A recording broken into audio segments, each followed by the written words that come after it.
Last year, the Budget Control Act became the law of the land, and it sets discretionary spending limits for security and non-security spending for not just 1 year, but for 2 years. And it puts us on a path to reduce the deficit by more than $2 trillion over the next 10 years. So now we hear from our friends on the other side of the aisle who continue to try to make claims that we don't have a budget. I guess if you say it often enough, people may believe it.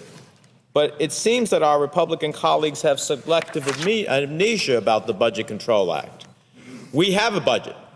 It's called the Budget Control Act, and it has the force of law, which is more than we can say for any of the proposals before us today. So today's debate makes me wonder if we're on a dance floor instead of the Senate floor, because we've already taken one step forward and now it's 2 steps back. These Republican proposals call for extreme cuts on the backs of senior students and the most vulnerable in our society without asking any contributions from millionaires and corporations. And that's just not fair, it is not balanced, and it doesn't reflect the priorities of New Jersey's middle-class families. Now, I strongly believe that we must get our nation's fiscal house in order, and I have always supported a fair and balanced approach to reducing our deficits. But I cannot in good conscience support proposals in which working families, seniors, and students must endure billions in cuts, while all companies making $1 trillion in profit over the next decade and billionaires are not asked to pay their fair share. Now, supporters of the House Republican budget introduced by Congressman Ryan justify their radical changes to Medicare and other programs by saying we simply can't afford it. But in the very same Republican budget in which we can't afford that, we see an average tax cut of over $250,000 to millionaires. And that's on top of the 6-figure tax break they're already currently receiving from the Bush tax cuts. And at the same time that Republicans propose to add thousands of dollars of increased costs on the backs of middle-class seniors, they somehow find the money for another tax cut for millionaires that's worth more than 4 times the entire average household income of an American family. Now, people who have worked hard and built personal wealth should be applauded for their success.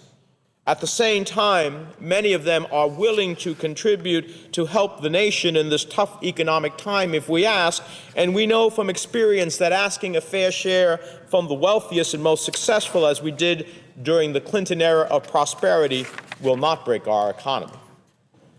It just comes down to a matter of fairness. What we're seeing today is our friends on the other side of the aisle taking yet another run at shifting our nation's financial burden onto middle-class families, seniors, and students, all while defending special breaks for their special interests. How is that fair? How is that balanced? It's not, and we can't let it stand. Let's talk about the facts. Republicans are not only seeking to repeal the Affordable Care Act, but they're also dismantling Medicare, Medicaid, and other vital programs. Under the Ryan budget, New Jersey's health care system would be devastated. The Republican plan would cut $39 billion in health benefits from New Jerseyans over the next decade, leaving families unable to find care and doctors unable to provide it. Their plan will throw upwards of 465,000 low-income families and seniors off Medicaid, kick more than 70,000 young adults off their parents' health insurance, and leave more than 3 million New Jerseyans, including 877,000 children, worrying about whether they'll hit their lifetime benefit limit and lost coverage as a result. For seniors, the Republican plan ends Medicare as we know it, leaving retirees to worry about whether the system they paid into their entire working lives will really be there for them when they need it. Their plan would force seniors out of the Medicare they know and instead provide an inadequate voucher that they claim will cover the premiums for private insurance. That claim, however, is false, leaving seniors with an increase in out-of-pocket expenses of over $6,000 a year. It also means immediately higher costs for the more than 126,000 seniors in New Jersey who have saved a combined $95 million on prescription drugs, because every one of these Republican budgets will reopen the gap in prescription drug coverage that we call the donut hole. The Republican budget also means that 1 million seniors in New Jersey who have already accessed no-cost preventative health services, such as cancer screenings, would now be forced to pay for those screenings out of pocket. And it means that 270,000 seniors and disabled individuals in my home state who rely on Medicaid for services such as long-term care will be kicked out of the system. The most shocking thing about all of this is that the radical Ryan budget seems to be the least extreme of the Republican budgets.